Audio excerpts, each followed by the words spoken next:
भारत में आकर उपनिवेश स्थापित करने का उत्साह हुआ। दार्शनिक मतों के प्रबल प्रचार से भारत में धर्म, समाज और साम्राज्य सब में विचित्र और अनिवार्य परिवर्तन हो रहा था। बुद्ध देव के 2-3 शताब्दी पहले दार्शनिक मतों ने उन विशेष बंधनों को जो उस समय आर्यों को उद्विग्न कर रहे थे तोड़ना आरंभ किया। उस समय ब्राह्मण वल्कलधारी होकर कानूनों में रहना ही अच्छा न समझते, वे तो राज्यों लोलुप होकर स्वतंत्र छोटे छोटे राज्यों के अधिकारी बन बैठे।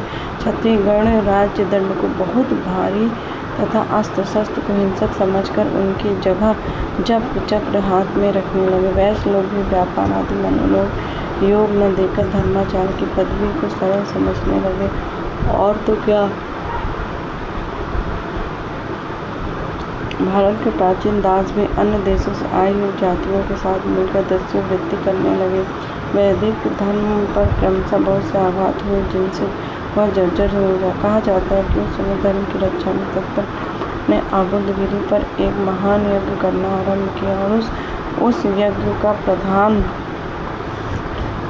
उद्देश्य वर्णाश्रम धर्म तथा वेद की रक्षा करना था। चारों ओर से दल के दल क्षत्रियगण, जिनका युद्ध भी आमोद था, जुटने लगा और वे ब्राह्मण धर्म को मानकर अपने आचार्य को पूर्वज सम्मानित करने लगे। जिन जातियों को अपने कुल की क्रमागत मर्यादा वंश भूल गए, वे तपस्या और पवित्र ब्राह्मणों के यज्ञ से संस्कृत होकर 4 जातियों में विभाजित हुए।